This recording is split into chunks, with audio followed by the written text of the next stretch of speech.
heartily welcome you to the panel on protection of minors in the online world. We are starting quite in time, but I think that a couple of more interested participants will join us during the course of our discussion here. My name is Alexander Scheuer. I'm the General Manager of the Institute of European Media Law, which is based in Saarbrücken and Brussels.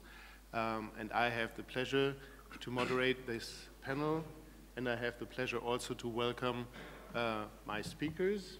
First of all, Patricia Cartes-Andres from Facebook. Then we have Wim Beckers, the CEO or manager of NICAM, the Dutch Institute for the Classification of Audiovisual Media. We have Pete Johnson, the CEO or manager of ADVOD, the Association of Television on Demand, based in London. And finally, we have Professor Michael Holubeck, who is at the same time Professor of Law here in Vienna at the Wirtschaftsuniversität Wien, and he's also a judge of the Constitutional Court of Austria. So welcome to everybody once again. We made some arrangements on the order of presentations, so I first like to give the floor to Wim Beckers to present NICAM, to present the existing protection of minors instruments in the Netherlands, and then we will proceed with the other speakers. Wim, the floor is yours. Thank you very much, Alexander. Yes, Wim Beckers, NICAM. NICAM is an abbreviation, it's a mouthful, Netherlands Institute for the Classification of Audiovisual Media, and in fact it's a foundation established by all audiovisual media in the Netherlands. It's a form of cooperation between the private broadcasters, the public broadcasters, public service broadcasters, to that the game distributors, the film distributors, the DVD distributors, the cinema association associating all cinemas, plus also retail, video shops, etc. So it's an audiovisual broad initiative, not a form of regulation, so I'm not from the police.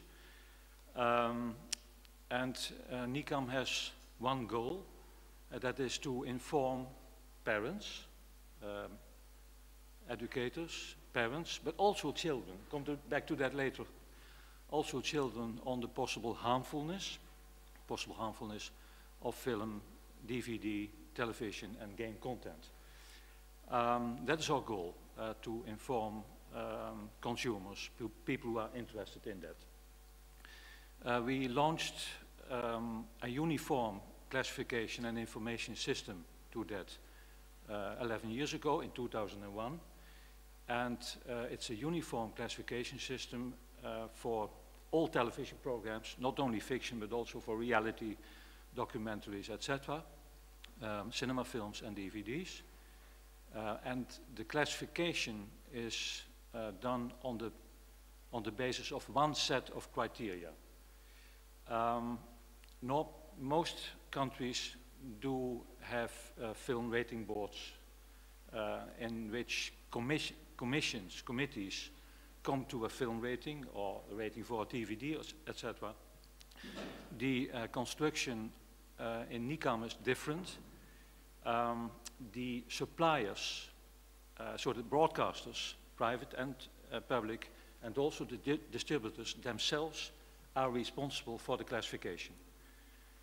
They have so-called coders, employees, who are trained by NICAM, by our office, by people from my staff, and these coders, employees of the suppliers, are responsible for the rating process. They do that rating process with help of a classification system that is online available, and this system contains the criteria for the classification. We classify audiovisual content to 6 dimensions: violence, sex, fear, discrimination, bad language, and drug abuse. And the system is in fact an extensive questionnaire. It contains about 60 questions. For each dimension there's a number of questions, And you could say that this form of classification is also a form of content analysis. What coders have to do is to watch television programs and films, etc., very carefully, of course. And then they go to their online system after they have had a training. And with help of their password, they can go to the secured online environment. They fill in the questions, the 60 questions. And then after some 10 to 15 minutes, it's easy, it's user-friendly, one gets automatically presented the final classification. We have age ratings, all ages 6, 9, 12, and 16 years of old, in combination with content descriptors. Descriptor for violence, one for sex, and so forth, and for fear, etc. And this way we try to inform parents and also children about possible harmfulness of content, of audiovisual content, to give them that information. In Europe, there's also a classification system specifically for games, PEGI, Pan-European Game Information. This system is not only for the Netherlands, but for the whole of Europe, except Germany. Germany has its own system until now. And this system was derived from the NICAM system. We call it Kijkwijzer. For whom is interested in more backgrounds, we have some leaflets, etc. Kijkwijzer is a typically Dutch word. It means viewing guide or watchwiser. So that gives the meaning of the service. The PEGI system was derived of that. PEGI is, of course, does also have age recommendations, age indicators in combination with content descriptors for content, etc. Okay.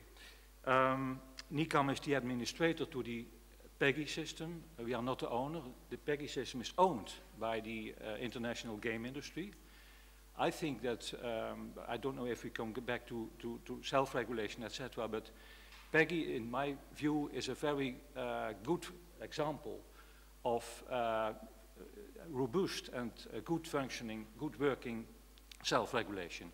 The game industry said 10 years ago, the operation was started the 1st of April 2003, so this year is 10th anniversary.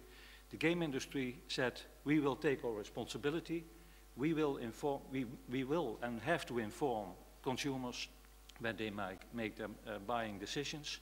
We give them information so that they can do informed decisions. And so I would say a very good example for online industry. Yeah. That was exactly the kind of question I would like to raise immediately. The bearing of, on the one hand, Kijkwijzer, the system for the audiovisual programs, on the other hand, of PEGI for the online world. Could you please devote 1-2 sentences in addition to the importance? I mean, I think that broadcasters in the Netherlands will webcast their television programs also. I mean, that is an obvious case. Perhaps there's something to add, or you could say something also on PEGI online. Yeah. The fact that PEGI in itself is a successful system has to do with the fact that the main players, Sony, PlayStation, Microsoft, Xbox, and Nintendo, dominating parties, dominating companies in the game world, say, okay, we want on our, the games that are played on our consoles have to be PEGI rated. And that is a very constructive approach, I must say. So that means that all games, boxed games at least, not online, but boxed games, since 2003, have a PEGI rating. The online world completely different, of course. PEGI is also trying to find solutions and to come to online classification for online game content, which of course in itself is possible, but the question of scope and control, of course, is completely different, because if we talk about online gaming via PCs and smartphones and tablets, etc., it's not under the authority, so to say, of the big players. And then it comes much more to the question if suppliers of this content are taking responsibility. In relation to television, film and DVD, yes, all rated television programs in the Netherlands that are distributed also via internet, online, do carry the rating. For public broadcasters, web-only content, if you know what I mean, web-only content is also mandatory rated by law, but only for public broadcasters. The private broadcasters do not have that obligation, and that means that they at the moment are not doing that. I'll come later on perhaps to a proposal that we did to the European Commission coalition, but that come later on. Yeah. Okay. Thank you, Wim. You know, I said we have to be strict in time, Yeah, so yeah, as to allow later on for question and answer session, that's why I'm, from the very beginning, you were the first to experience that, sorry. Yeah. I'm willing to give the floor to Pete Johnson to say a couple of words, and he has prepared a presentation also which visualizes what is the most important to know about Edward, just as a starting point. Pete, the floor is. Shall I take? Oh, okay.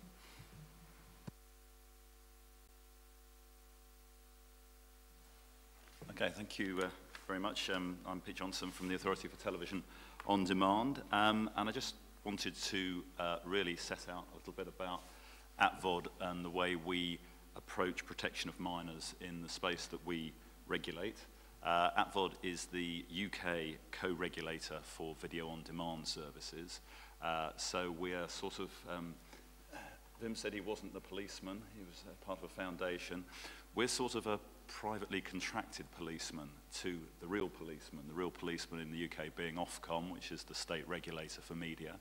But in relation to video on demand services, Ofcom have decided to delegate responsibility for regulation to a co-regulatory body which has a balance of independent members and industry members. So we have a board of 9 people, 5 of whom are independent and 4 of whom are drawn directly from the regulated industry. So it's a nice partnership model. We supplement that structural partnership with an industry forum.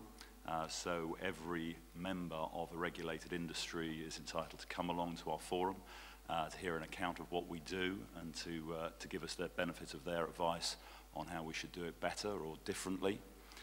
And when we identify issues which are of concern to the industry in the manner of regulation, then we work with the industry through working parties in order to resolve those issues. So it's a genuine partnership with Ofcom sitting as the backstop regulator in case things go wrong, then they can step in.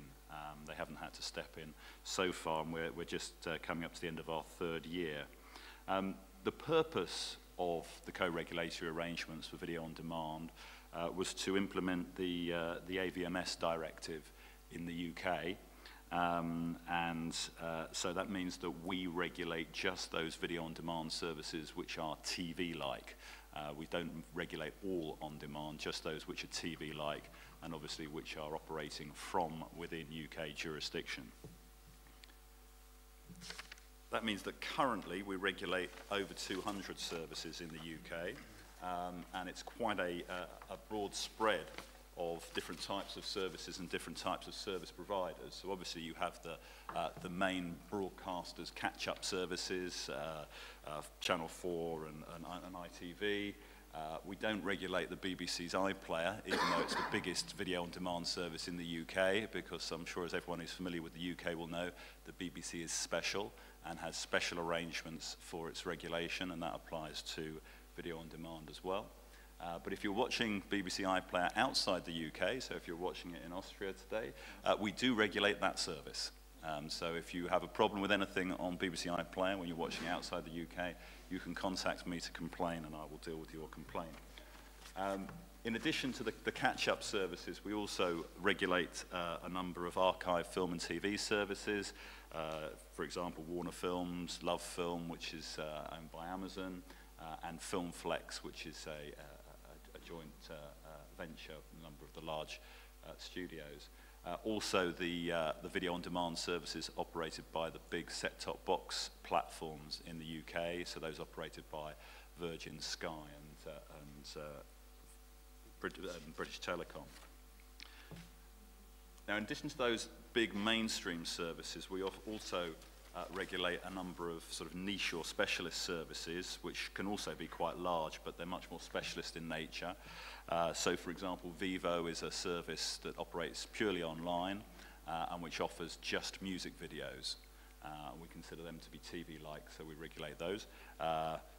Sports services, MUTV is Manchester United Television. Everything you ever wanted to know about Wayne Rooney can be found in programs on Manchester United Television. Yes, that may not be much, actually. And Digital Theatre is a small enterprise which offers TV programs which consist of films of live theatre performances, so it's very much a niche offering. And of particular relevance to today, I think, is the fact that we regulate a lot of adult services, including Playboy TV, Television X, and XXX movies, and I think that's what I particularly want to concentrate on today in relation to protection of children. These services in particular, not exclusively, but in particular, are subject to what we call our Rule 11, which is derived from Article 12 of the AVMS Directive. And that states, in short, that material which might seriously impair under 18s should be provided in a manner which secures that those under 18s can't normally see or hear it. And we consider at APVOD that although there is an absence of evidence either way, taking the precautionary principle, it's reasonable to come to the view that hardcore pornography might seriously impair the moral development of children. I know that's not a judgment that's shared throughout the EU, but it's a judgment that we're quite happy with in the UK. And that means that services that are operating from the UK which are offering hardcore pornography must have access controls in place. And we've been conducting quite a lot of enforcement activity around this over the past 12 months, and Playboy were fined £100,000 last month for having a service which enabled children to access hardcore pornography in the UK. So what do we mean by adequate controls? Well, we think there's two stages to adequate controls. The first is that the service must know their customer. They must know how old their customer is. And they can do this in a number of ways. We've pitched our approach here very much in line with other age-restricted services in the UK. So we've looked at how hardcore pornography is restricted on packaged media, and also how gambling, online gambling, is regulated in the UK. And so we accept credit cards as reasonable proof that somebody is 18. We don't accept debit cards or other form of payment cards, but credit cards you do have to be 18 to hold. Also a check against a reputable database, so taking a passport number, which can then be checked against the government database of valid passport numbers. We accept all of those, or another proof of adulthood, so sending in a copy of your birth certificate or something like that.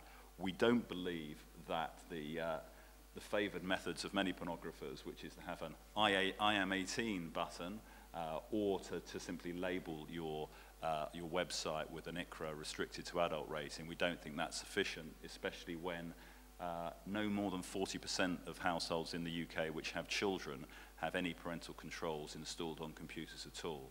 It's actually quite a low, I think that's actually not a low take-up compared with the rest of Europe, but it's quite a low take-up compared with the number of families with children in the home. The second part is that once you know how old your customer is, you've got to make sure it's only your 18-year-old customer who is accessing the hardcore content. And I think this is actually the simpler part of the process for most pornographers, because they usually have a password protection system anyway in order to ensure that only paying customers can view the material. So once they have ensured that they have age verified their user, it's quite simple for them to issue a PIN protection or a password number to be used when returning or accessing the content. Okay, and that, of course, is the elephant in the room, and that is that while we are busily regulating and ensuring that UK-based services comply with their obligations to protect children from access to hardcore pornography. We are acutely aware that although the UK does its best to provide hardcore pornography for UK consumers, most of the access to hardcore pornography from the UK is actually of non-UK services. Most of it is to a significant number of US services, in fact, and some based in other EU states. And so we've been looking very much at what we should, in the UK, be doing about protecting minors from such content, and I look forward to perhaps exploring some of those as this panel develops this morning. Thank you very much, Pete. An immediate question would be from my side.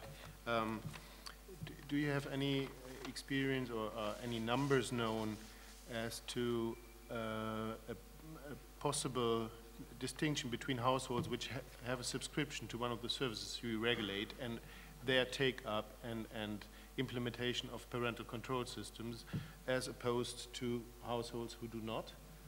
Is it that one could say if a significant market or part of the market is driving such technology and driving awareness that it exists, is it likely that that will have an influence, an impact beyond that particular part of the market? I don't think we have evidence of a correlation between take-up of the particular services that we regulate and implementation of parental controls, but the breakdown of the evidence that gave us that 40% figure suggested that those parents who were more engaged in the digital world and who were more aware of the dangers were more likely to have parental controls in place. So there's sort of general awareness that I think there would be quite a big crossover between those who are using the services and those who are using parental controls. But whether that crossover applies to the children or not, I think all the children are using the internet in a way that doesn't necessarily reflect differences in the way parents use the internet. Just for the sake of clarification, if you have the subscription and you access it via your PC, are there any default settings being applied to your computer which lead you to a higher level of protection already being foreseen? Or it depends on your internet service provider, mainly at the moment. Most of the leading internet service providers are offering something in the UK called active choice, whereby when you sign up to a new contract with an internet service provider, the consumer's faced with an unavoidable choice. Do you want to activate parental controls on this computer? So you don't have to go looking for the parental controls, it's an unavoidable choice. And the largest 4 internet service providers, which I think cover about 90% of all households in the UK, have implemented that in the last year. But it's a live debate in the UK, and the government's currently considering a proposal about whether to make it a default setting or not, and we're waiting the government's response to that consultation. Sorry, active choice is the leading principle in your country? Active choice? It was an initiative from the internet service providers yes, yeah. Okay. Thank you very much. Patricia, the floor is yours. I think we can now witness a sort of certain shift in terms of what we consider as harmful for children on the internet when being online, because initially we have looked into contents which are distributed, and now I think you will also talk about behavior which might be difficult for the younger to handle. Please. Yes, that's a great introduction, because what I want to focus on today is what we do at Facebook to keep children safe. And there's a variety of things that we do. Safety is at the core of everything that we design. So when we look at new features or developing our product, we'll always have in mind that there's minors on our site. The first important point that I want to make today is our policies. We have a real name policy which came under attack here yesterday quite heavily by certain groups, and I understand that groups like human rights activists would find it challenging to deal with. However, when we look at protection of minors, real name policies are what makes us quite a safe environment. When you interact offline, you do so with your real name, and we want the same to be what's happening on Facebook. When you interact with your real name, there's this likelihood of abuse taking place. And we found that real name has cut in the cases of bullying that we see on our site. And that wasn't the case when you could use the site anonymously, as you're accountable for your actions. It's also a very good defense when it comes to grooming and child predators, since they're also accountable for their actions, and we will enforce the real name policy, and we'll also look into accounts that appear to be fake and that are ringing certain amount of alarm bells when we look at the interaction they're having with people on the site that are minors. We also have a number of tools in place that have been designed with minors in mind. The one I wanted to highlight today was social reporting. You may have noticed that on Facebook you can report every piece of content that there is, whether it's a group or a page or a profile. There'll always be a report button close by. Within this reporting dialogue, we've designed social reporting, which enables children to contact somebody within their environment to highlight cases of abuse. So if, let's say, I was being bullied in school, if I was quite brave, I would have gone to the bully themselves, or I could have gone to my friends or teacher. On Facebook, there wasn't a similar channel, and the only way to report abuse was to contact a Facebook representative. But in a lot of these instances, context really matters, and it is this environment of the person that can really measure the impact that the bullying is having. So with social reporting, what you can do now when you report content to Facebook is you can contact somebody within your friend list or within your environment, even if they are not your friends, and you can ask them for help and show them the content within this reporting dialogue. And we've noticed that this has recreated the, I guess, face-to-face dialogue that would take place in the offline world, and has increased the amount of cases where a resolution takes place face-to-face. So I can now say to somebody who uploads a mean photo of me, please take this photo down, I don't like it. And that will also, in turn, increase the level of education of the responsible user, who perhaps did not have a bad intention, but is now going to be aware that their behavior was not appropriate. We also have launched the support dashboard, which increases transparency with reporting. We want our youngest users to report instances of abuse.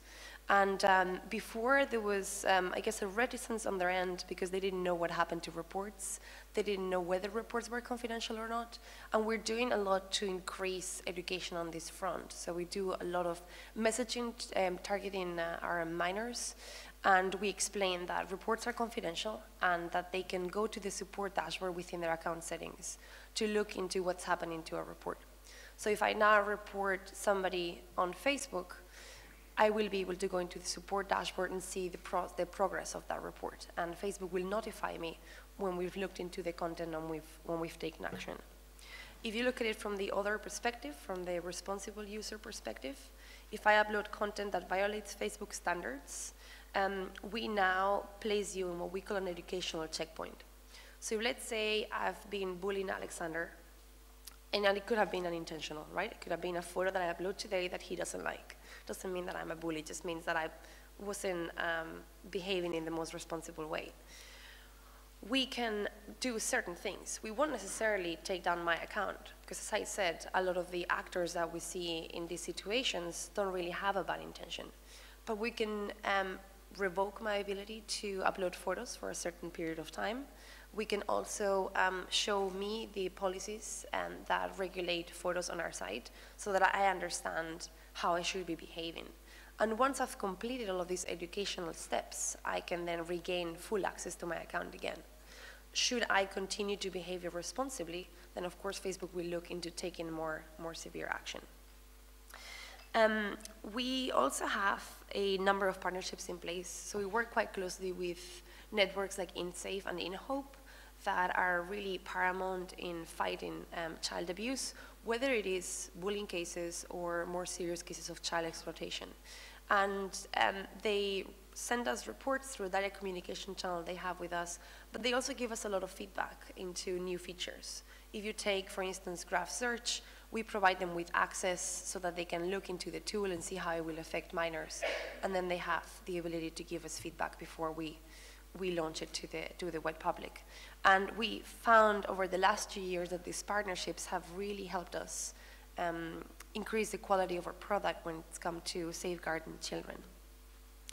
Privacy is also very important at Facebook. It's one of your inherent rights when you're one of our users. When you're not one of our users, it's also your right. You have a right to privacy. You can also report content and get it removed from Facebook. But if you're one of our users, you have inline controls that you can use, so you have to make a conscious decision every time you share a piece of content on the site. And minors will also have different privacy settings to the rest of the wider public. The maximum audience for minors is friends of friends in most content types, which means that they can share publicly. It's also quite hard the discovery process of minors on the site is quite hard, so unless you're within the same network or within the same age bracket, it is hard to find a minor, and we have those safeguarding mechanisms in place to prevent child predators from contacting minors. But we've also recently launched privacy shortcuts that we found the youngest of our users find quite helpful. They don't have to interrupt their navigation when they are on the site to change their privacy settings. They can modify their choices by clicking on a lock that is now displayed on the top right corner of your page. And you can therefore modify those privacy choices as you navigate the site without really having to interrupt your activity. We also have a safety center that we've developed over time that contains a lot of information that targets different audiences. The questions that a parent will have will be different to the questions that a child themselves will have or a law enforcement agent will have when it comes to requesting data on Facebook. So we've designed a safety center to contain all of this information. It's all together in one place. You can easily access by visiting facebook.com/safety. And we found that the youngest users on the site visit this resource quite often and modify their privacy settings when we show them their resources through megaphones, which means when they log into their accounts, we show specific educational steps that they have to follow to modify their settings. And that is tied directly to the safety center. So all in all, what we've been trying to do is increase transparency when it comes to privacy choices, but also reporting mechanisms.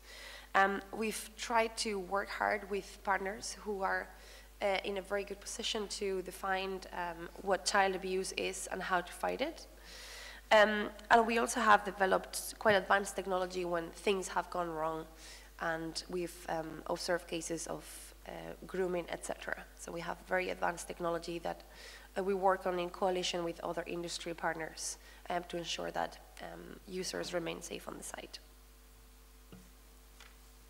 Thank you very much. I think you have also a strategy towards preventing or combating even child pornography on the internet, the spread of material, or you referred to grooming already, the preparatory steps towards that kind of real action in the real world.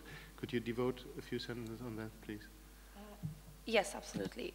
Our policy is that we have zero tolerance for child exploitation. We actually have zero tolerance for any type of pornography on our site, considering that minors as young as 13 will be interacting on our product. And bearing that in mind, our policies are quite strict, which sometimes alienates other users who would like to share content that is perhaps not too graphic, but it certainly violates our standards. When it comes to child exploitation, we have deployed photo DNA technology, which was, it's a technology that was developed by Microsoft in conjunction with Dartmouth College. What this technology does is, based on our photo database, it flags images of child exploitation when they are uploaded to the site. Those images are then reviewed by our team, and we have different levels of severity.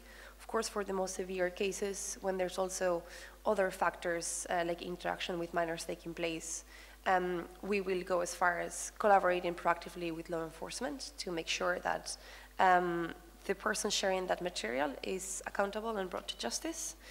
But we also have other technologies that look into factors like interaction between adults and minors, If, let's say, I have an account which keeps changing the date of birth, and we actually have preventive measures so that you can't change the date of birth multiple times.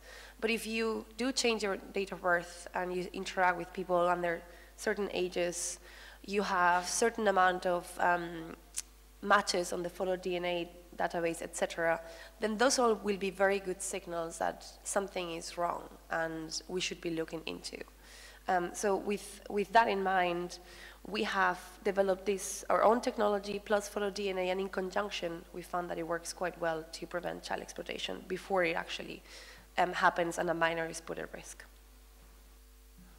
Thanks. One additional one, please. The more you developed on what kind of measures you already implement, the more it became clear to me that a number of these is content-based. So if you could just give us an idea of a figure of how many employees you have for these kind of actions. Because I think if you witness interaction by chat between an adult, supposedly adult, and supposedly minor, or two minors who are registered as minors, you have to learn. You have to know the languages. So I suppose you have people in every country, but the overall figure would be quite interesting, I think. Yes, very good question. I think it's also important to note that a lot of this abuse, while it's content-based, we can detect it with technology without really even having to go into the details of conversations, etc. So that's very important to note. And all of our technology that has been deployed has been approved by the Irish Data Protection Commissioner. So we certainly take into account that there's a challenge with privacy when it comes to these cases. But I'm, of course, talking about the most severe types of abuse. We have a user operations team that is based in 4 locations across the world. For this geography, the most relevant center is in Dublin, where we have close to 100 employees. These employees represent 23 countries and speak over 25 languages. That means that they know the culture of the country that they represent, and that's quite important because we have to take into account cultural sensitivity, current news, etc. So when we receive any reports of abuse, these specialists will be looking into those cases. When it comes to specific child exploitation and safety, we have a subunit that has higher access to tools, etc. So they have to be vetted and trained. We meet quite regularly with law enforcement agencies such as Interpol that come over and train our staff. And this unit will develop their resources to different areas such as suicide prevention, but also child exploitation, human trafficking, human rights, especially in the Middle East. And they will develop their expertise based on which one of those fields they've chosen in conjunction with other teams in the company. Because we also have engineering working quite closely on developing this technology to prevent abuse or developing the reporting mechanisms, etc. Also public policy, so I work quite closely with them to ensure that they know what's happening in the policy world, what are the concerns of policymakers, but also industry players and organizations that work in children's welfare. And also security. So all of these investigations and all this technology that I was speaking about are closely monitored by our security team, who are the ones who would contact law enforcement when something goes wrong, etc. So it's a cross-functional effort at the core of everything that we do, with this specific team, user operations, being at the forefront of supporting users.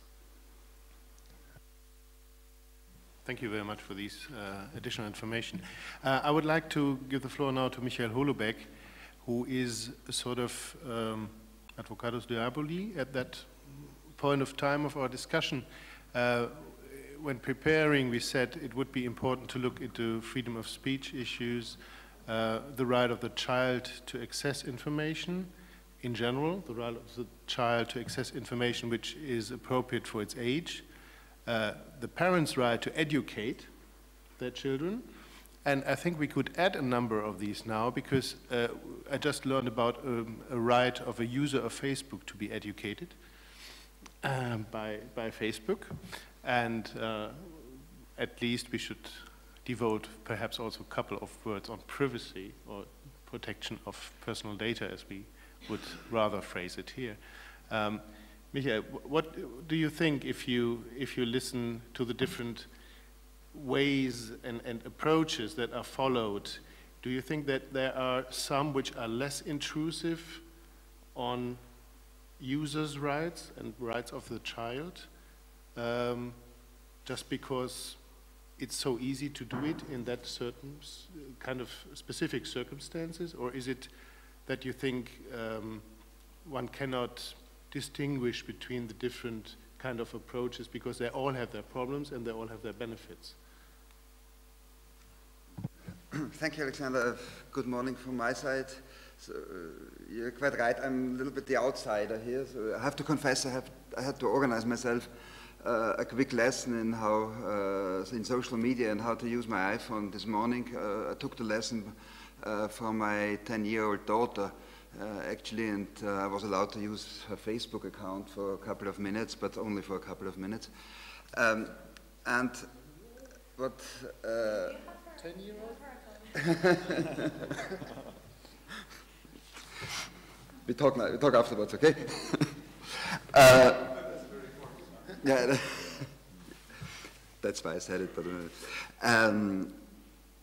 actually, Alexander told me to have a look on the, how do they call it, the other side of the coin, and to stress the fact that children are not only minors who have to be protected, but we can look at them also as human beings who have rights for their own, which is for a father of four a very unusual way to look at it, to confess it.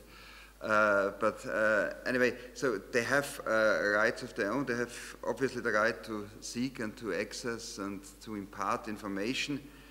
But they also have a right of privacy, and when my job here is to create a little bit of awareness for this freedom matters, to put it that way, then obviously I have to stress the viewpoint of freedom of expression and freedom to seek and impart information. But maybe it's also important to stress the viewpoint of the right to privacy if you look at it from the viewpoint from the point of a child, because you have childs not only as the ones we have to protect from different sort of things. Maybe sometimes we have to look at children as wrongdoers as well. Matter of cyberbullying and things like that obviously come into play. And on the other side, to use the phrase again, you have children to be protected maybe against other people in their area, maybe to have to be protected against their parents. When they use the computer at home, maybe they have a legitimate interest that they have a right to privacy even against their parents, and the parents have a right to educate their children. They have a right to transfer their, I dare to use the German word Weltanschauung, to their children. And that comes to a point you always end up when talking about human rights and rights. It's all about balancing at the end.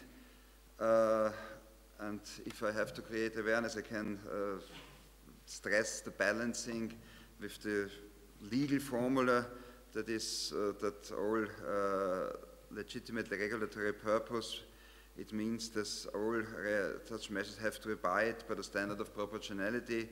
Of course, we have this from the European Convention on Human Rights and so on.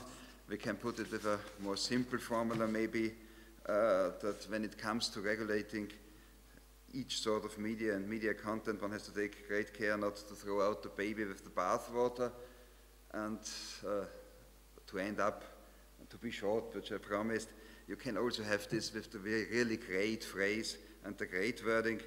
That was what Felix Frankfurter, one of the really great judges of the Supreme Court, said once. He said, quarantining the general reading public against books not too rugged for growing men and women in order to shield juvenile innocence by exercising the state's power to promote the general welfare, and now it comes, may well turn into burning the house to roast the pig. And I think that's what we have to try to avoid. Thanks very much for the first round.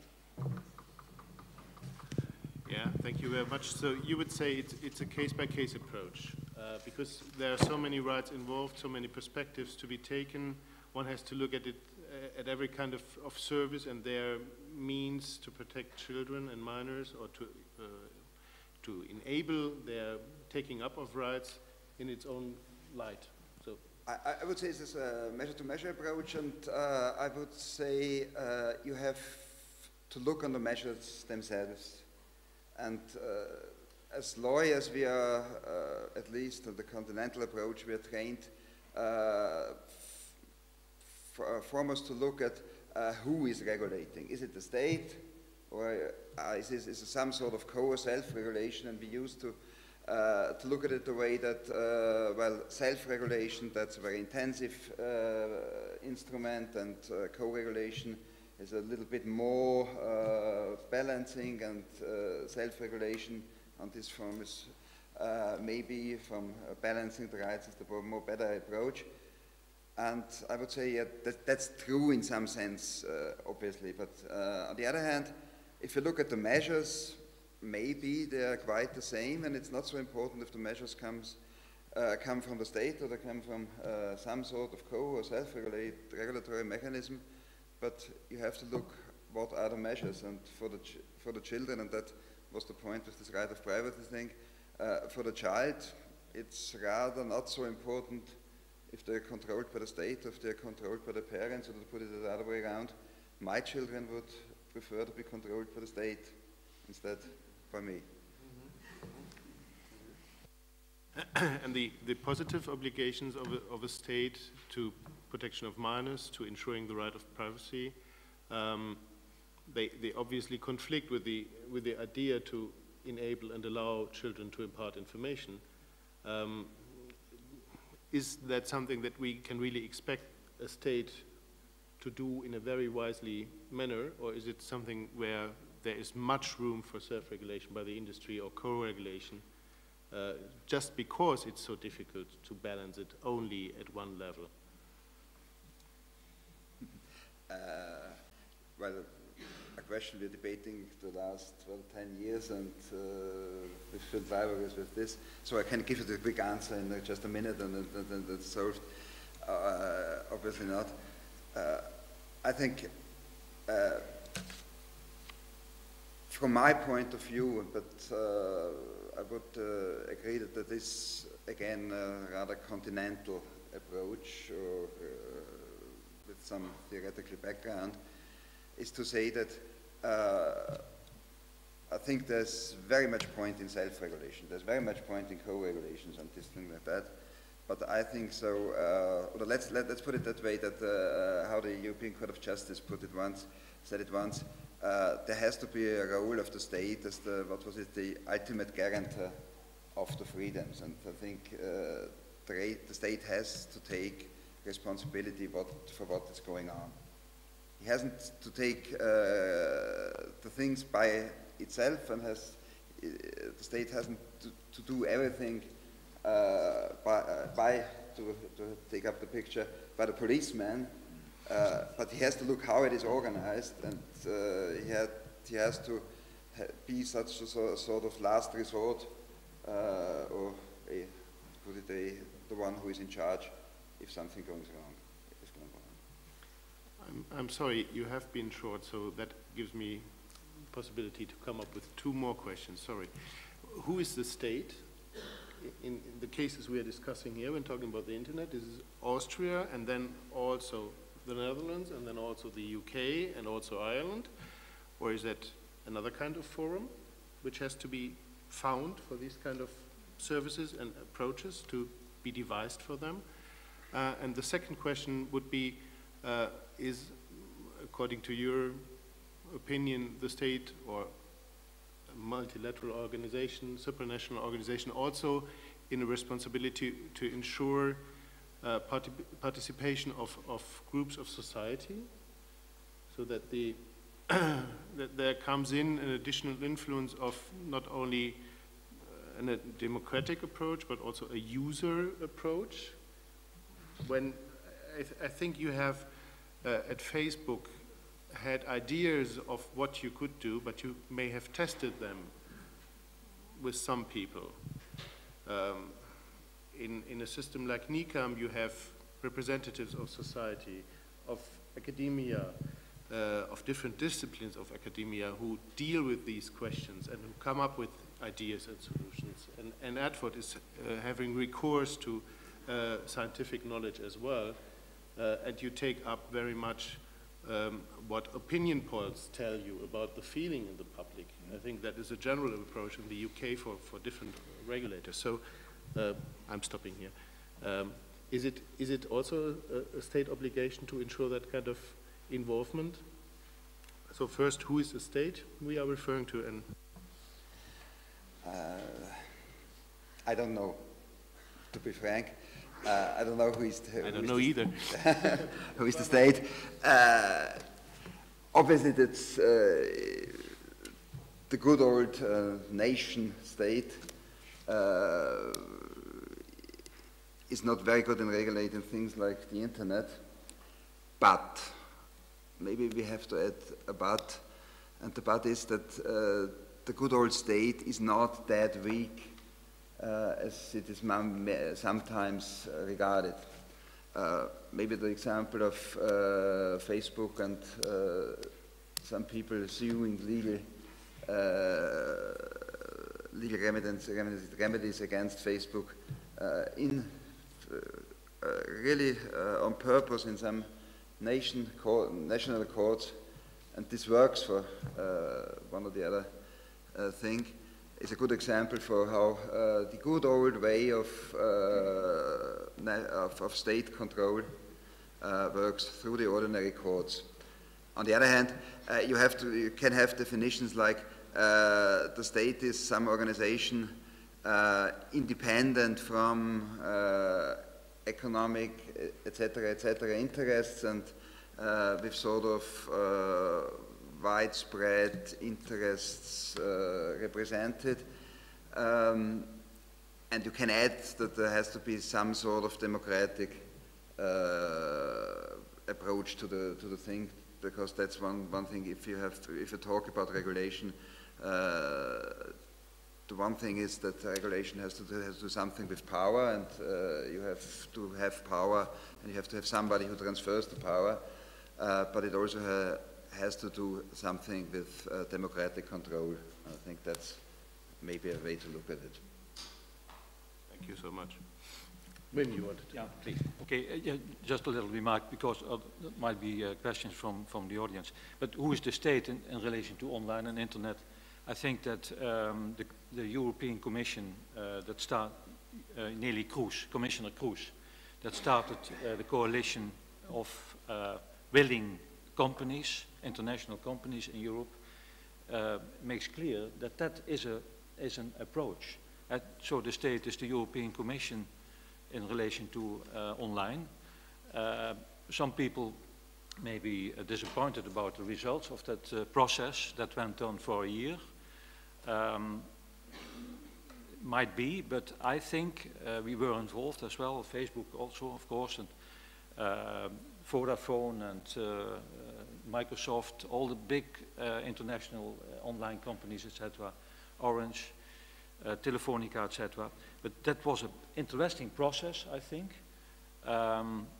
in which the European Commission made an appeal to the industry.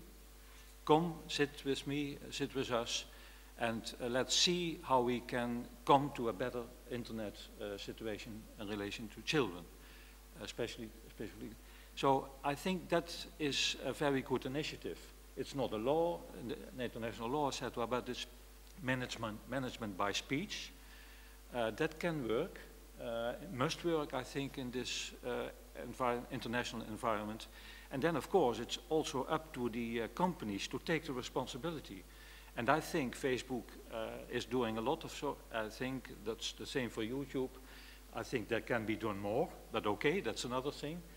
I think that politicians, but also consumers, can make appeals to to the companies to do their best and to take the responsibility. If there's a will, the game industry proves if there's a will, you can do it. Okay, just in order to allow Wim now, if he's feeling inclined to do so, to prepare for his very short presentation, I would like to sum up to some extent what we have learned now. There are different kind of contents which may be problematic. There are different industry structures. Also, the initiative which Wim now mentioned addresses itself to very big, quite well-known companies, mostly having a certain kind of firm basis within the EU or within Europe. So no rug traders are being included in that kind of initiatives. And we have a common understanding of, let's say, a minimum level of what should be achieved and how this should be done. But as has been said also, I think Pete made the point, there's also the free internet and over-the-top content which is being provided, and there is apparently not such a strong idea of how to deal with this. But I think what became clear also was that still the mechanisms which are in place are based on assessing content, labeling content, classifying content, and then sort of transposing these labels into an environment where consumer end devices may read the label and understand the label and then block access if it's in fact not suited. The obvious problem with the internet as such is that there's so much content which is not rated. And the idea of bringing providers, every single provider, to provide a label for each and every content that he or she is putting online, that is an idea which is a bit strange. So we want to listen now to Wim in order to understand the idea of what could be a sort of workaround if people are not motivated enough to do their content labeling, and what could be an approach to that. Please, Wim. Thank you. Yeah, the idea is giving users, parents, but also children. We know from our experience of the Kijkwijzer system, that's a classification system for television, film, and DVD, etc., and principally targeting parents to help them to do better, to make better decisions, etc. But we learned from research that also children, not of course small children, but say age group of 9 to 14 years, are heavy users of this kind of information. Much more than we expected. That was a surprise. So also many children are using age ratings and content descriptors, etc., to make their own decisions. And some of you may think, okay, but that's, then they are going to look for content they are too young for. Of course, that effect is there, but that's a smaller minority, especially young boys are doing that more. But if you consider the big numbers, etc., the majority of children in that age groups turned out to use the information more positive, especially girls. If there's a 16 with a spider, means horror or something like that, many children, especially girls, say, okay, not for me. So our idea is providing users with information on audiovisual content, that we are not for text, etc., but for audiovisual content based on classification. And the idea is that with help of smart information, smart signs, age indicators, content descriptors, you can interpret in a glance, very quick interpretation, you can make a better decision. That's the idea. We do not elaborate on that, but of course protection of minors is not only classification systems, etc., but also I think we didn't discuss media education, which the Netherlands is still not a basic part of education on basic school, surprisingly. It's a debate for years and years and years and years. I would say, okay, it's very obvious that media education has to be part of education, especially for young children, as they have to learn it, as they have to learn reading, writing, etc., especially in the online world. But that's a different discussion, perhaps. For the coalition, we made this. Do we need online UGG, user-generated content ratings? That was a question. The Commission said, okay, we see two areas, apps, we all know, one hand, and there are in the world a number of initiatives to come to classification of apps. Apple has its own, but then you have the ESRB in the United States. Also PEGI is constructing PEGI apps, that's one. On the other hand, we have more UGG, user-generated content, YouTube, films on Facebook, etc. And we were asked, can we make something with which you can rate user-generated content? We also know from research, last week there was a report published by EU Kids Online, just before Safe Internet Day, that most children in Europe are bothered with video platforms like YouTube. So there is a good reason, I think, to look at that. This is a film on YouTube.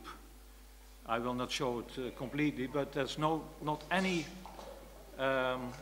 restraint, if you know what I mean. You can direct it immediately, etc. So all children can have access to it.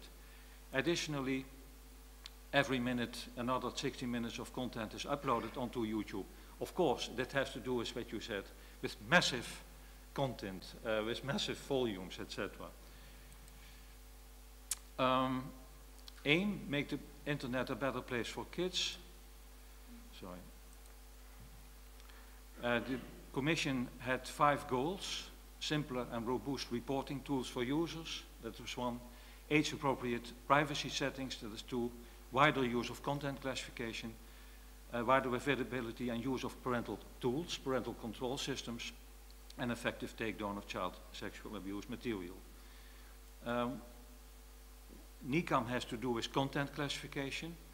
So we had the question, can you come up with a solution for UGG content? We organized an expert meeting together with the Children Ombudsman in the Netherlands on this topic. And later on, we had a presentation to the CEO Coalition, and that is this.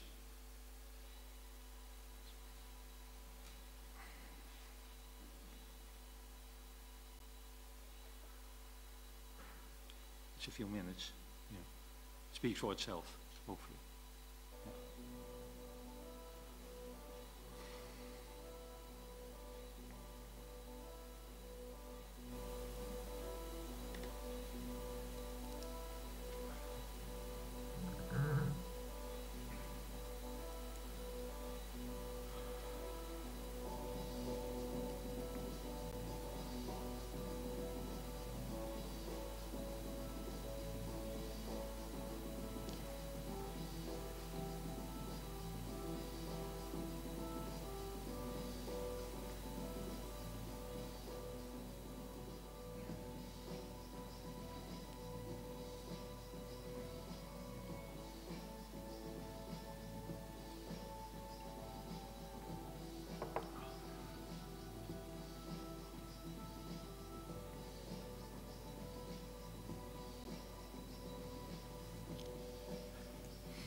Okay, so that's the idea. We are doing this now in cooperation with the BBFC, the English UK Film Rating Board. And we are trying to set up pilots. We are inviting for that relevant parties, Facebook, for instance, and others, to see if this can work. Thank you. Please join us back here. Yeah, that is a question and answer session starting right now. You were first, then you second. Please wait for the microphone to be with you. Third, fourth. And please say a few words on who you are, what your name is, and where you come from. Yeah, and to whom you address your question. If Good morning. I'm Marco Pancini from Google. We had the pleasure to work for a long time with the solution, to discuss the solution proposed by NICAM during the CEO coalition. I would like to stress two concepts and then I have a question. First concept is that there are several different ways to approach rating content online. The one proposed by NICAM is one approach. We believe that there are also other kind of approach. First of all, we believe that leaving to users that are not professional to rate their own content is very risky because they don't have the tools sometimes to understand exactly the impact of the content that they are putting online on others. Second, going into the direction of such an extensive content rating could have a huge impact on the way users interact with content. We believe that there is no better filter than education. And we cannot put ourselves in the role of making the work of the parents. Actually, our advice is that there should not be any experience on YouTube without your parents as a child, without your parents present in front of the computer until you are 12 years old. So the whole concept of this kind of content rating, which is perfect for professional content for VOD, even if I challenge all of you with children to open up the TV in any moment of the day, scan through the channels and see if you cannot find this kind of content like the one that was showed before, which, by the way, is for sure age-rated, because when we review this content, when it's flagged to us, we review the content and we also limit the age rating. But my question is, how in all these, all the views that you expressed, plays the role of education and digital literacy? Because I believe that, as I said, tools are very important, but without informing parents and institution, because also the educational system needs to play a role on how to use these tools, probably they are not so effective.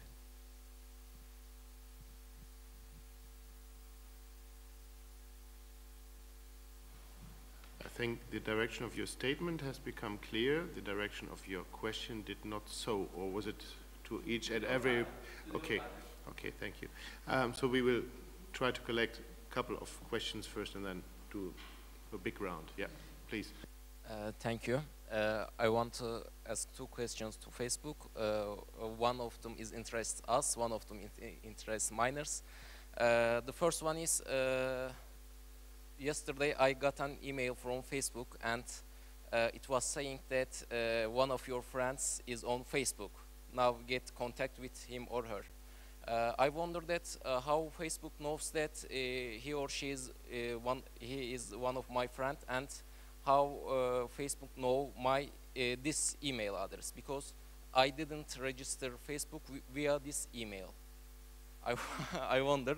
The second one is, as Wim Beckers mentioned, the European Commission planned a strategy about making internet better for kids. And what's Facebook's strategy about this?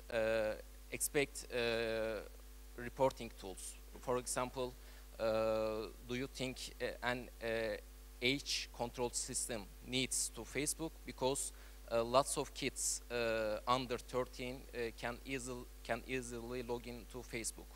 What's your strategy about this? Thank you.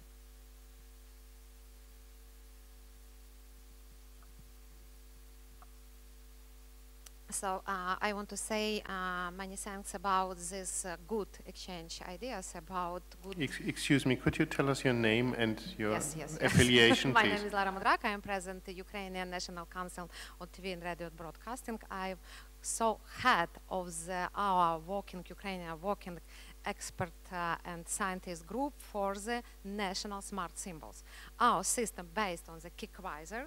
We started work in relationship 2 years ago, and I want to thank about new ideas with startup, with pilot project about development of KickWiser. I want to say a few words about our experience, because Ukraine started our development in the new law, and this parallel process with our working group. And so we had has been under the discussion for 2 years with our manager of TV broadcasting group. It was very hard, but today we had the good process, and I think so.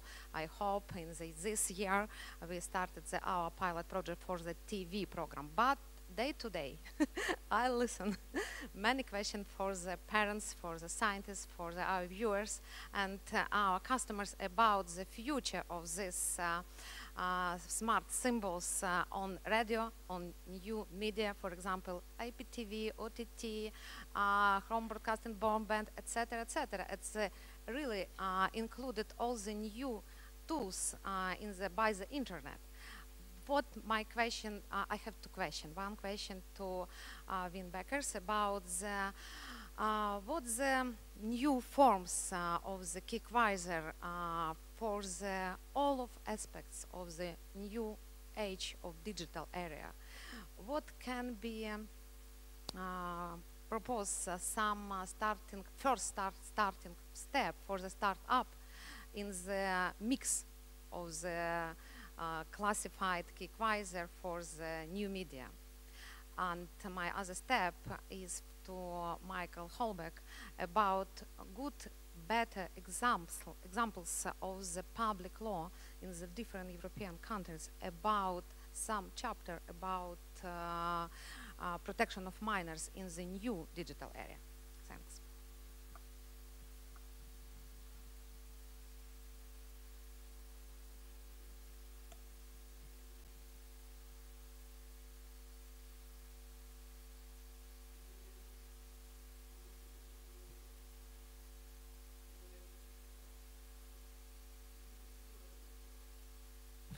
I'm sorry, I'm just being signaled that there is a remote remote participation. Somebody from the outside who is not here. There's some questions coming in from Twitter. I'd like to. Okay, you bring it in immediately in the next round of questions and answers. Whenever. Okay, please, your question. Good morning, everybody. My name is Larisa Kinsky, and I'm coming from Ukraine, from magazine Partnership Partnerstvo. I have two questions. One question to Patricia. Not so long ago, there was a story about one lady that had a problem to delete a picture, a photo that was uploaded by some other user, and the story was on Euronews, and that was quite a big story with a big problem with deleting this picture. So that happened with an adult, and you are talking about different measures and different procedures that you are having to increase safety for children and for adults as well. So this story happened with an adult. So what could happen? What would be if that happened with the kids? So we are all posting pictures of our kids on our pages. And what happened if somebody posts the picture of my kid? Would I be able to delete it, or what is the procedure of this? And my second question comes to all panelists.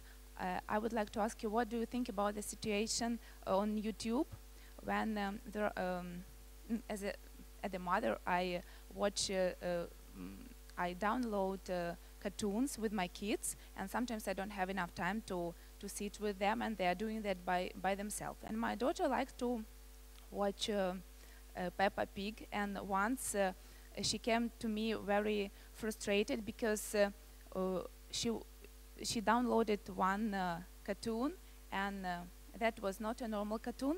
That was a cartoon where Peppa was killed by some hero, and there was lots of blood, and my daughter was really frustrated, and she asked how could it happen. And so what do you think about this situation? And I think that the proposal from Wim Beckers it's very useful in these terms. So thank you very much. Thank you very much. I think it would be worth to start with the questions which were specific in terms of being addressed first to Facebook and concerning the setup, the functioning of the system in specific cases. Patricia, please. Yes, so on your first question, you were referring to the friend finder or contact importer. If I join Facebook today, I have the ability to add my contact email address and import any contacts that I have on that email address. When I do that, invitations can be sent, and I am asked, do I want to send invitations to people that I've been interacting with through my email address?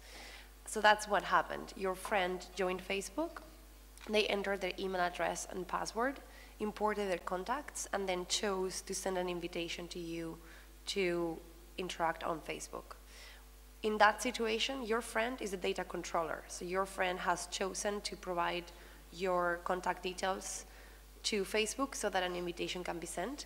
But you have the right to not receive those emails. And if you go back to the email, you'll see that there's an unsubscribe button at the link at the bottom. You can click on it, and you can request that that email address is fully removed from the contact importer so that you won't receive invitations like that in the future.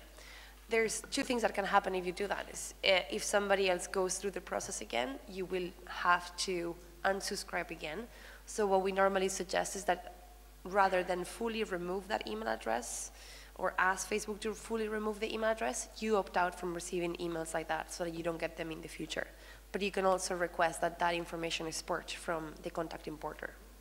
So that's what happened in the first instance, but Facebook didn't know that whether you had an account on that email address or not. It's your friend sending you an invite through the contact importer. On the second question, so you touched upon the CEO coalition, same as we've also found a very helpful process. Age verification has continued to be part of the discussion and will continue to be part of the discussion because it's a very challenging area. It's topic. It's really hard for Facebook to verify age. If you consider the amount of countries in which we operate, there's users globally. Not all countries have IDs, national IDs, and we're also not in the business of collecting national IDs. So when somebody provides their age on Facebook, we have a few mechanisms to prevent underage, and by underage I mean under 13, to join the site. We have cookies that are placed on your browser. But of course, kids, such as Michael's daughter, find ways to surpass the technology. The challenge there, though, is the law is quite clear. COPPA, the Child Online Protection Privacy Act, and a lot of the European laws in different countries. If you look at Spain, you have to be 14 to be on Facebook or any social networking site. We can't process data on behalf of minors without parental consent. So the question is, how do we build into the products? How do we collect parental consent when we have so many issues already verifying age? And this is quite interesting, Michael, and it's a question I would like to play back to you. Some people say, why don't you open up the site, build parental consent, parents would be able to access their children's account, reset their passwords, choose their privacy settings, etc. But that leaves a question, which is, what is the privacy right of the child? If I say today I open up Facebook to a 10-year-old and the parent can access every piece of information that the 10-year-old is processing, that 10-year-old might want to lie about their age to be over the age of 13 so that the parent can access that information. So for us, it's a really hard balance that have to be stricken. We have to protect the right of privacy of the child, but at the same time, respect the law and make sure that the environment is safe. So we continue to receive feedback from our users and organizations. If you have any ideas on how we could better verify age, please do come forward and I would be more than happy to take them because it really is an issue that we've been discussing for as long as I've been in the company, almost on a daily basis. So it's a tricky one. And then on image rights, which we got a question on, I'm not familiar with the Euronews case, so if you want to share more background, please do so. But with regards to your rights as a parent and your child's rights, if somebody uploads a photo to Facebook, with your children being displayed in it, you can report it to us, and there's a specific contact form in our help center, because this is quite a sensitive area. So there's not a report button for it, there's a contact form where you'll be able to provide us with the specific link to that image and prove that you're the parent of the child, and we will promptly remove that image because you have the right to get that information removed. The same would go for a photo of you. Outside of the US and Canada, privacy image rights are quite clear. If somebody uploads a photo of you to Facebook, you can request the takedown of that image and we would comply with it. Thank you very much. I have had a signal from Pete who wanted to intervene on the issue of especially impact of labels and rating. I think on media literacy, I should have made that perhaps more clear from the outside on. I think we all agree that media literacy initiatives are very much needed and perhaps more coordinated, not only within member states, but also among member states or European countries. But I think it would be overloading our panel to really go into hardcore issues of media literacy and what goes wrong and what goes well. Yeah, sorry for that. I think we also got to be realistic about what can be achieved through media literacy. I mean, it's necessary but not sufficient. You're always going to have, especially at the current state of development of technology, we have a generation of parents who are simply not as good dealing with the technology as their children. That will change over time, but currently it's very difficult to fill the gap purely through media literacy of parents because they're starting from such a poor starting point compared with their children. It took only 5 minutes. Michael told us to understand Facebook for him this morning, so must be a very... I think Michael is a very intelligent, well-informed and interested parent. Some parents, certainly in the UK, perhaps would struggle a bit more than Michael. And we know that even among those parents who know to set antivirus software on their computers, the rates for that in the UK are about 67%. Will make sure their consumers protected from viruses, but they don't. The same numbers do not install parental control software. That's only 40%, and there are reasons for that. One of the reasons is that blocking, rating content and blocking it is not a perfect solution either. There are very significant rates of over-blocking and under-blocking that parental software solutions suffer from, which means that certainly in my house, at a certain age, you turn them off because you get fed up with your children coming and saying, I can't access this site, I can't access that site.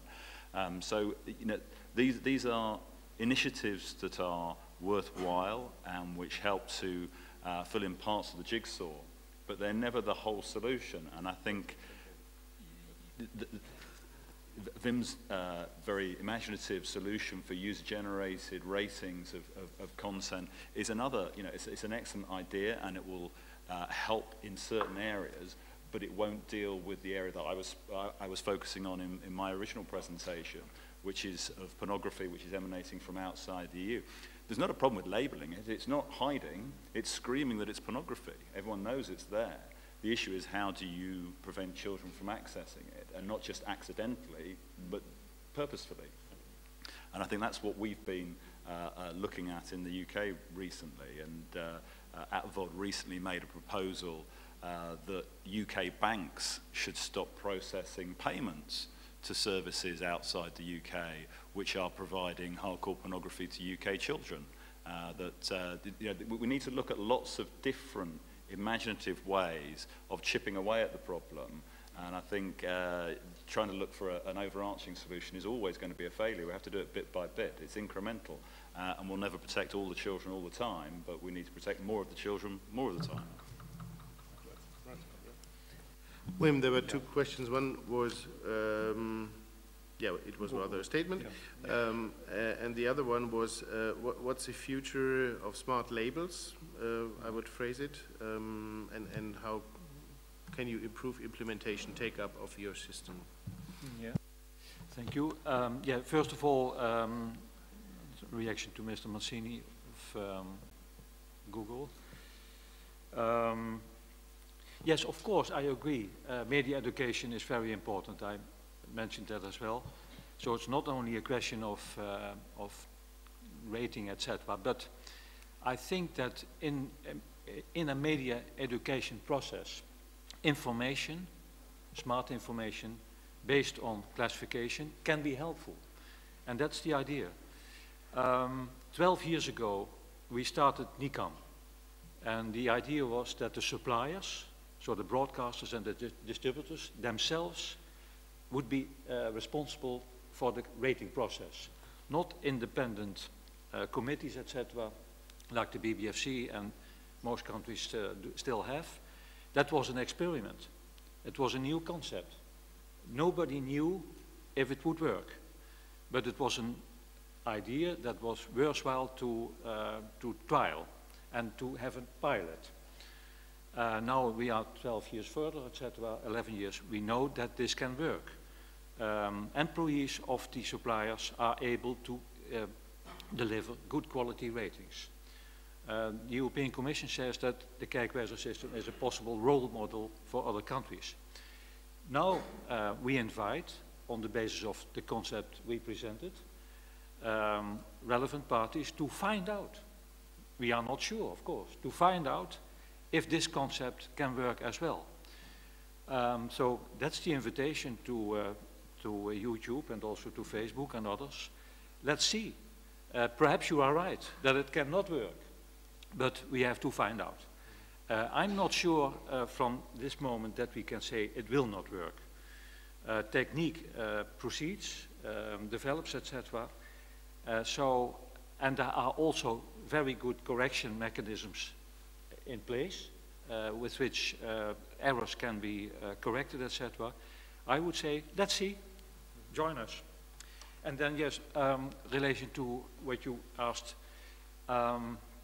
we introduced a new age rating 9 years, some years ago.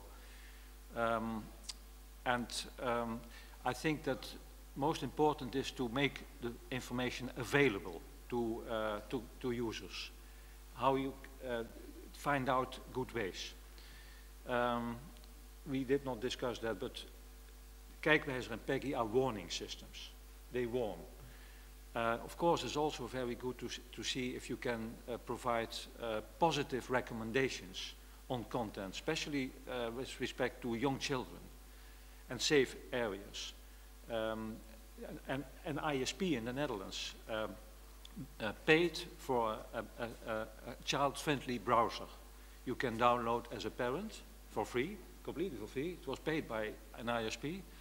And if you download that browser, your child can only surf in a very child-friendly environment without any harm. These kind of initiatives are very important as well.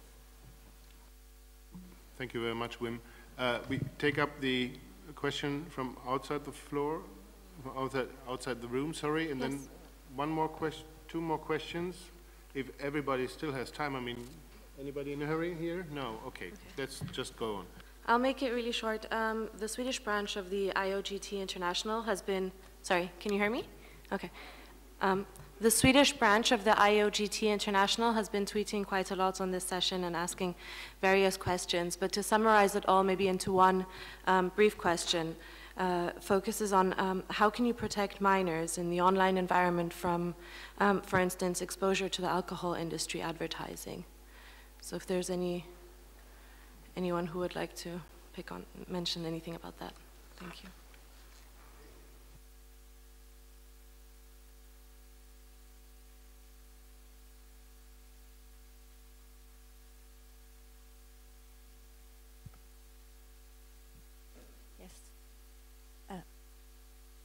Emmanuel Maché from the EPRA, the network of broadcasting regulators. I just wanted to ask a question about the articulation on between regulation and co-regulation for on-demand services, especially in the Netherlands, because I was trying to understand for VOD, it's only compulsory, your system, for the public broadcaster. So what happens with private? Do we have a percentage or an estimation of how many people use it?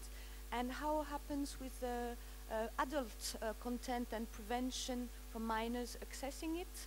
Because I think your ratings stop with 16, so then what is the articulation with the regulator, as well, considering there's quite a lot of adult content providers that are based or licensed in the Netherlands? How is the coordination of the system? Thank you.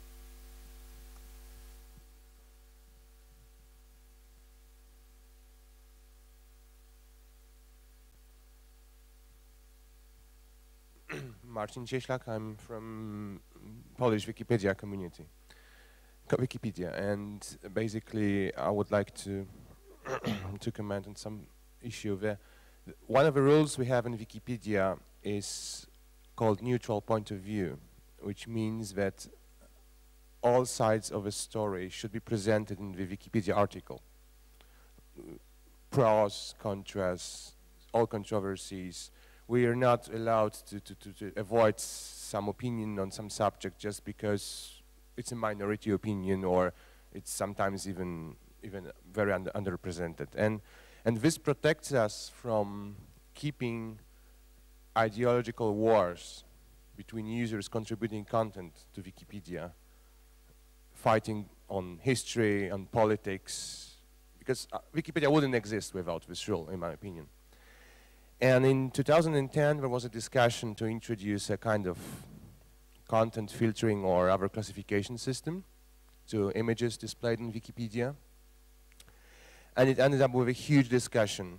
As a result, like two board members of Wikipedia Media Foundation didn't got re-elected, and so on and so on. So it was huge repercussions. And German-speaking Wikipedia on 21st of March of 2010 decided to present, as you may have seen on the main page of Wikipedia, there is a featured article presented, one of the best articles which Wikipedia has. It's always on the homepage. Every day there is a different one. And the German community decided to put article of vulva, about vulva, with a photo, with a summary, what a vulva is, to everybody on the front page. And this was met with storm discussions. Even Wikipedia founder asked the community about this photo and about this article. And none of the proposed systems like filtering, like classification got approved, because it's against the Wikipedia mission to provide the information as it is and without ideological, to present the discussion about the subject, but not to provide somebody taking decision, this is harmful, this is okay, this is safe, this may be not appropriate to child, this should go on somewhere. And frankly, looking at points presented here, I don't see any solution based on this for a medium like Wikipedia, which is user controlled. Thank you. Okay, thank you for the additional questions. Patricia wanted to react on the question of protection from advertising, commercial communication.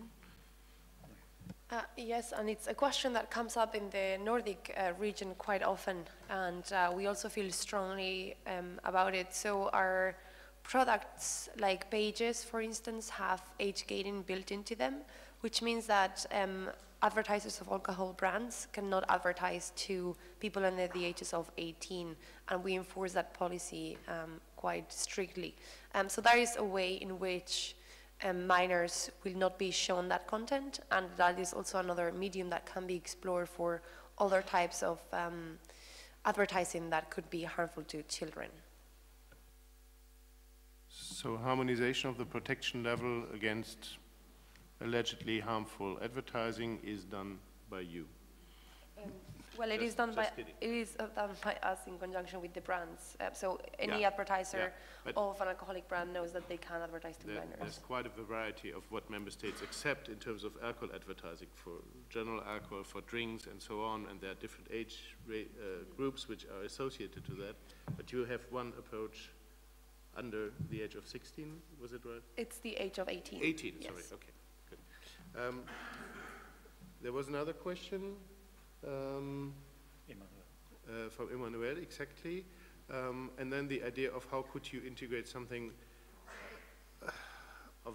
take a decision system based approach into something where you generally have no decision taker. Yeah, I would love to see somebody raising his hand on that one. Okay, Wim first, and yeah.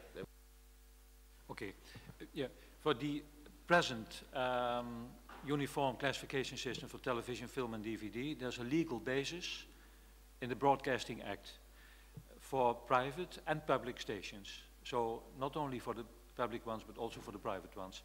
It's as follows.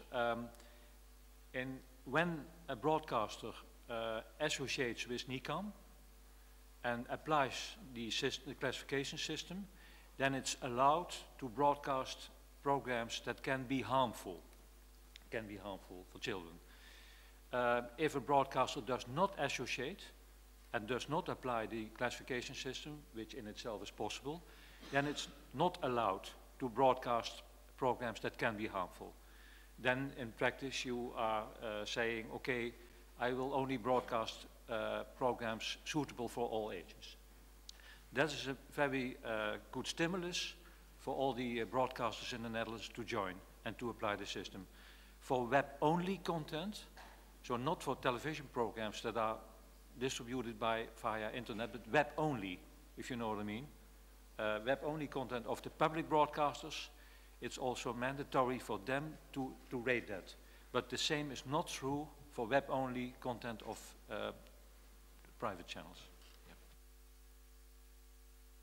Michi, one last word, or a couple of those. A couple of comments. I think I got the question, so the best practice examples in... Sorry. And I'm afraid, again, I don't have really so very good examples for that. Maybe just one comment. We heard about a lot of instruments, and we heard about a lot of examples how to deal with the problem. And if you look at, if I heard the discussions from my point of view, and it's here to look at it in a human rights perspective, let it put it that way. Nearly in every context, you can tell the story from two different sides of the coin. If we talked a lot about, I call it filter mechanisms. And obviously I can look at it from the side to say, okay, filter is something who prevents me from getting access to some kind of information. But I can look at it in a complete, not completely, but from a different way, and I can say, okay, a filter is something who does selection at the receiving end of the information chain. And it does not a complete restriction on the source. So in some context, it may be a very wise approach to go to filter systems. We heard a lot about rating systems.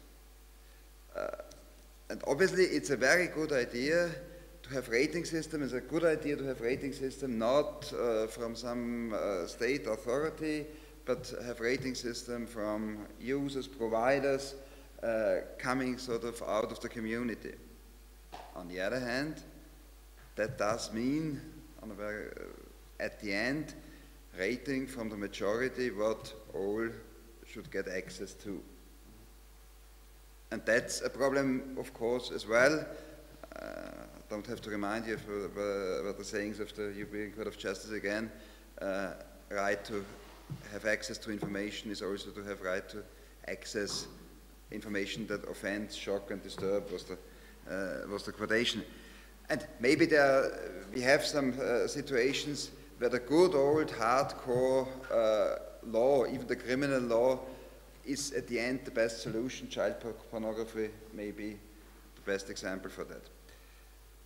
Last comment from my side, and that's not the comment of a lawyer, it's more or less again the comment of somebody who has to do a lot with young people. That's the benefit of the university job, and I have my horrible monsters at home. at the end, I think you can't protect your children from everything. You can't protect them at all. And that comes to the education thing as well. I think that's the best way of regulation is education. Is such I think that has something really worth in it. And you just can't teach children, and even it's not about so much about teaching. At the end, I think it's always this don't tell, show. How we act, how we use it, and that's you can put that on another level again. How Facebook handles things has an impact how other similar organizations, similar networks will handle things. And that's, at the end, maybe a point. Thank you so much. That was already the no. Simply. That was certainly already the closing remarks done. Just one thing to remind, when we talk about media education, we know that kids from the age of 7 enter the internet in the majority of cases. I just wonder how you do it in schools to educate them with hardcore pornography, as it was requested yesterday, from the very beginning of entry into school, which would be at the age of 7 when they enter the internet as well. How do you educate them with dealing with that kind of content? I mean, there are limits to that idea as well, perhaps, or we are just not imaginative enough. For me, I would like to thank you very much for being so patient with us and for staying with us all the time. I think we have had a couple of good ideas, different approaches, and if there was consensus, I felt it was about that there is a need for a mixture of different approaches, different techniques, that there are roles for technical instruments, that there are roles for moderation, for checking, for pre-checking, pre-assessment and labeling, and then there are certainly bigger players who can be more easily addressed and who could then play a role model and who could have an influence of, let's say, 80%, 90%, 95% of a market, and then perhaps it's not so important whether the rug traders are included or not. I think that was very, very informative and a very good overview of what one may consider, in particular also in the multi-level interplay between international organizations, states, companies, and so on and so forth. Thank you very much.